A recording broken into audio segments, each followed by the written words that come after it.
ngiki biri mu kintu kimwe bazabatuziza abandi. Because this is one of the reasons. Rero niba ukomoka mu muntu witwisa Abanyamurenge, if you come from Haguruka urwane intambara kuko umuriro uri muri barya bawakije wewe. You stand up to fight because you're among the people. Igituma batwimaga groupement mu bijombo. The reason why they were being refused. Warukugira ngo tureke kwerekana ko nako dufite kutume turi Abanyamurenge tugira iwacu.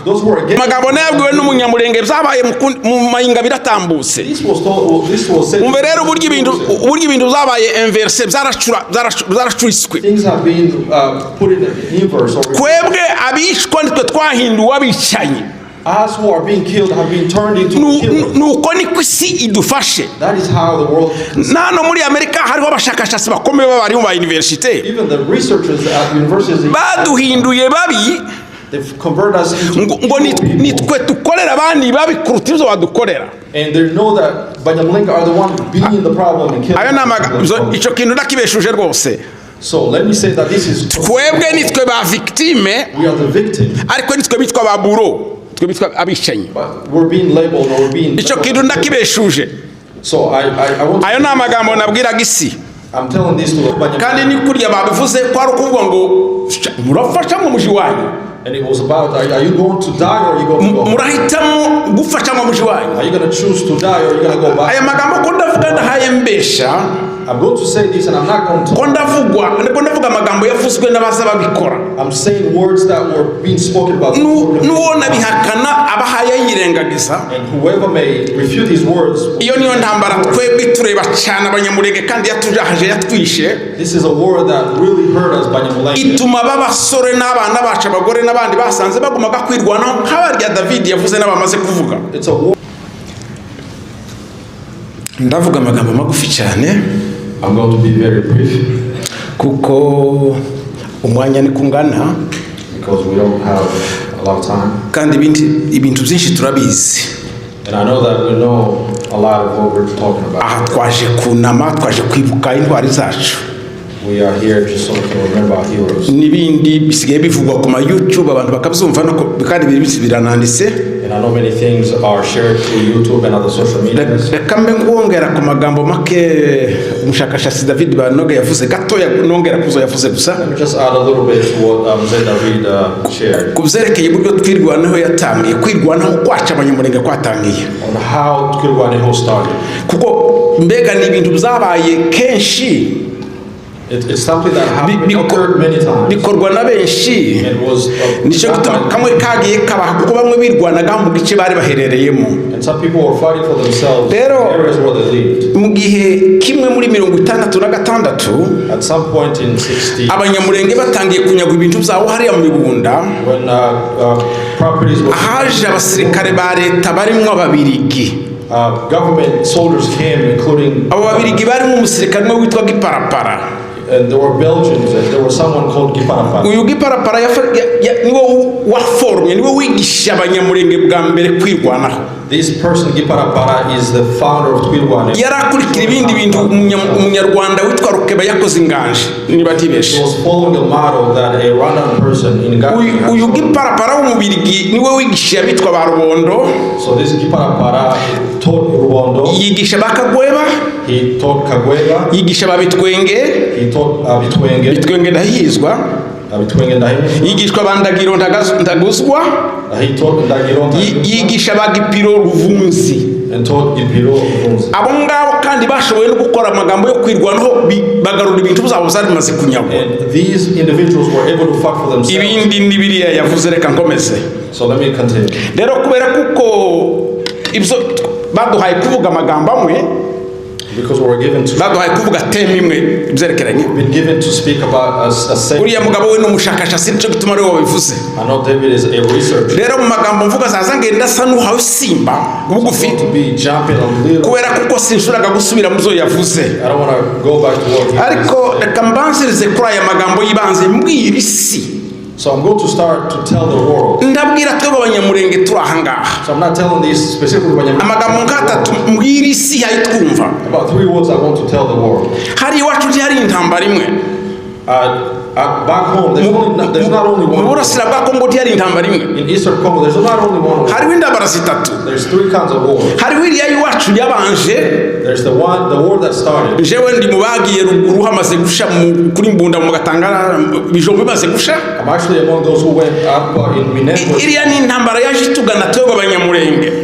It's a war that was brought to Banyamulenge. Kandi ni kuriya babivuze ko ari ukuvuga ngo murafasha mu muji wanyu.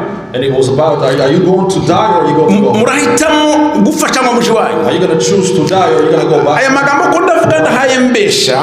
I'm going to say this and I'm not going to. Ko ndavuga amagambo yavuzwe n'abaza babikora. I'm saying words that were being spoken about. Nuwona bihakana abahaye yirengagiza. And whoever may refute his words. Iyo niyo ntambara twebwe tureba cyane abanyamurenge kandi yatujahaje yatwishe. This is a war that really hurt us Banyamulenge. Ituma babasore n'abana bacu abagore n'abandi basanze bagumaga kwirwanaho nk'abarya David yavuze n'abamaze kuvuga. It's a war that enabled Banyamulenge individuals to fight for themselves. Irindi jambo ntabwo abanyamurenge baharara.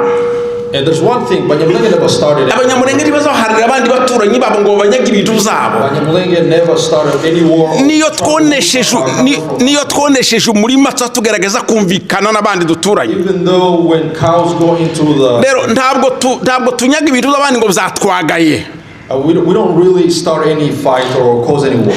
Ariko twebwe tuzira ikintu kimwe gusa. But us, we usually fall from. Turwanira kubaho gusa. We always fight to survive. Titurwanya leta ya Kongo. We don't fight against the government. Abanyamurenge ntibafashe indwara ngo bakureho Tshisekedi. Banyamulenge never took arms. Ngo bakureho Kabila cyangwa bakureho Kabila cyangwa uwundi muntu. Or Kabila or any other leader. Tibishifuzaga kuba ngo baje mu kibanza cy'abategetsi. It's not in their wish to be the leaders. Ibyo bakora n'ukwirwana kugira ngo babeho. All they do is to fight so they can survive. Hariho ingorane nyinshi muri Kongo cyangwa muri Afrika. There's so many issues in Africa. Ariko turi ubwoko bumwe bwihariye kuba ngo reka turwande kubaho kuishi sinzi ko ndabura uko mbivuga ngo mbeho ndeke gupfa mbeho. It's very difficult to even nta yindi nyungu dutezi inyuma y'ibyo. We don't seek any other interest. Abanyamurenge barashaka gusa ngo babeho. Banyamulenge only fight so they can survive. Iyo ni nuko barashaka ngo babeho nk'abandi bantu bahumeke. They just want to live. Abaragira baragire. Those who have abahinga bahinge. Take care of them. Those who abaja ku ishuri baje ku ishuri. Who go to school. Abakora amakwe bayakore. Those who get married may do that in peace. Nico Abanyamurenge baharanira. That's what Banyamulenge are fighting. Cyo nyine gusa.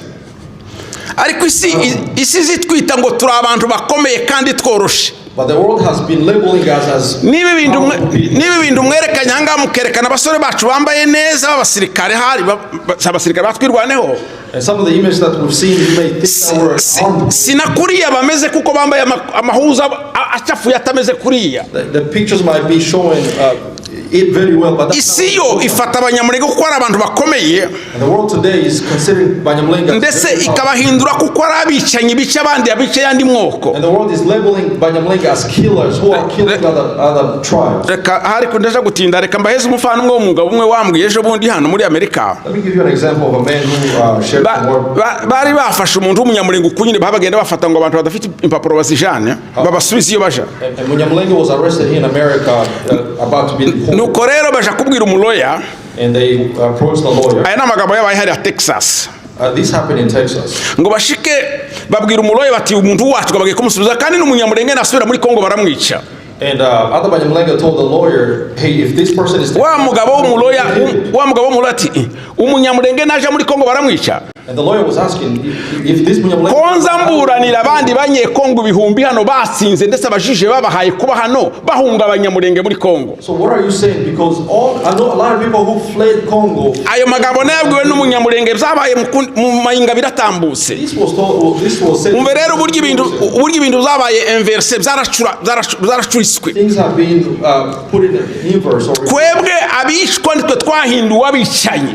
Us who are being killed have been turned into killers. Nuko niko isi idufashe. That is how the world. Nano muri Amerika hariho abashakashatsi bakomeye bari mu university. Even the researchers at universities. Baduhinduye babi. They've converted us into. Ngo nitwe tukorera abandi babi kuruta ibyo badukorera. And they know that Banyamulenge are the one being the problem and killing. Ayo namagambo ico kintu nakibeshuje rwose. So let me say that this is. Twebwe nitwe ba victime. We are the victim. Ariko nitwe bitwa ba buro. twe bitwa abicanyi. But we're being labeled or we're being. Ico kintu ndakibeshuje. So I want. Ayo namagambo nabwiraga isi. I'm telling this to the world. Kabaza ngo ese nkurikiza umuntu watwisize n'abanyamurenge yagize nabi. So I'm asking, who the person who called us Nyamurenge, did he do a bad thing? Ese umuntu wazanye groupement ya bijombo yagize nabi. Did the person who started the group bijombo? Umuntu wazanye izina ry'abanyamurenge yadukoreye ikintu ciza gitangaje. The person who named us Nyamurenge did a wonderful thing. Kuko cyaduhesheje identité. Because it gave us an identity. N'abarwanya izina ry'abanyamurenge kugira ngo mureke kugira droit au sol, mureke kugira iwanyu. Even those who are fighting against you is because they don't want you to have a land. Bakwime kubaho. They want to prevent you from. Kandi rero banakwicuza n'umuntu uri mu kirere utagira iwanyu. And they want you to just be a person who's. Ariko umuntu wazanye rino zina ry'umunyamurenge yagize neza kutwita abanyamurenge. But the person who called us Nyamurenge. Kandi koko rero turi abanyamurenge turabyemera kandi twarabikunze twaranabyakiriye. Indeed we are Nyamurenge. Ariko ga rero umuntu rero watwise rino zina ry'abanyamurenge. The person who called us Nyamurenge. Rero ko na hambere twigeze no kubavuga ngo ese ninde wari banjije bamwe ngo ni gisara abandi ngo ni kabarura abandi ngo ni bande. I know some people wonder. Uwo muntu yakije umuriro rero. The person, it's like umuntu watwise ry'umunyamurenge yakije umuriro. It's like he started a fire. Umuriro twika. A fire that burns. Kuko kibiri mu kintu kimwe bazabatuziza abandi. Because this is one of the reasons. Rero niba ukomoka mu muntu witwisa abanyamurenge. If you come from Haguruka urwane intambara kuko umuriro uri muri barya bawakije wewe. You stand up to fight because you're among the people. Igituma batwimaga groupement mu bijombo. The reason why they were being refused. Waru kugira ngo tureke kwerekana ko nako dufite kutume turabanyamurenge tugira iwacu. Those who were against it, they didn't want us to have a land. Umuntu rero wazanye groupement mu bijombo yagize nabi. So the person who started the groupement. Ariko zaratwicishije. But that has been one of the reasons that. Nyamara nkuko sinzi wabivuze ndagira ngo ni apotre Gitwaza. I don't know who said it, but I think. Isi ndizaguweza ikintu cya politike ku buntu. The world will never hand you. Kwebwe niko maze kuvuga ndi turwana ngo tuje gukuraho ubutegetsi buhari. Jamais. We're not going to fight against regime. Ariko rero ntibazemera ko turagira ni wacu. But they're refusing so we can have. Uretse Imana yo mu ijuru yonyine ari izaturwanirira. We know that only God will fight on our behalf. Komeze vuga ngo. So let me continue by saying. Mbere yuko ndangiza. Before I finish. Abantu bazabavuga ngo ni mwebwe ni mwange bene wanyu. People are being told to hate. Kugira ngo nerekane ko ndi umukompatriote ngomba kukwanga wewe. So that I could show that I'm a nationalist or someone who loves my country, I need to hate my. Kuvuga nabi wewe. I need to speak evil about you. Ariko kuvuga nabi ntibihagije. But even to say bad things is not enough. Ngomba no kukwica. It's also kill you. Ariko niki kimba guarantee ko nimara kukwica njewe mba. But what guarantees me that after I've killed you, I'm going to leave? Reka mbwire abanyamurenge turi muno nabandi banyekongo banumva. So let me tell you Nyamurenge who are gathered. En terme ya communauté. In terms of tuvuze ngo ama communauté cyangwa imirara. If we say community. Ni twebwe twenyine nk'umurara. Nibari umurara communauté bayita.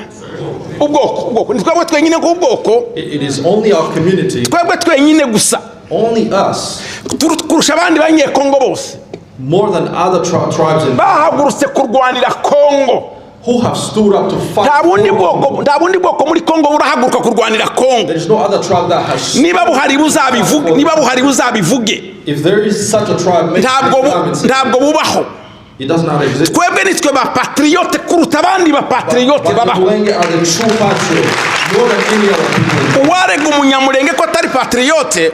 So whoever says that, uwo ntabaza amateka ya Kongo. They don't know the history of Congo. Uwo ntabaza amateka ya Kongo. They don't know the history. Rero ntimwiyumve mwubwoba. So do not fear. Muhumurike kuko igihugu cyanyu muragikunda. Know that you love your kandi mwarakirwaniye. Fight for it. N'abatemera none ko mwagifiriye ejo bazabyemera. And those who deny. Nutanabyemera ntazi hari abantu batazi histoire ya Kongo. Many people do not know the history. Umuntu utazi histoire ya Kongo ntakuzamubwira keretse kumurihira Minerval akaja ku ishuri. There's nothing we can do other than say. Rero mahoro yamutuma yakajya kwiga akagaruka akabona kumenya ibintu. Mahoro can send him to school. Twebwe muri communauté zose zibaho za Kongo. Among all the communities in Congo. Kuko ndongera kuzo Chercher Banoga yavuze. Because I'm adding to what Mzee Banoga said. Twe bambere barwaniye Kongo. We are the first to fight for the country. Kandi uzo bintu Imana ntiyabyibagiwe. And God will never forget. Imana irabikunda. God loves it. Murakagira Imana.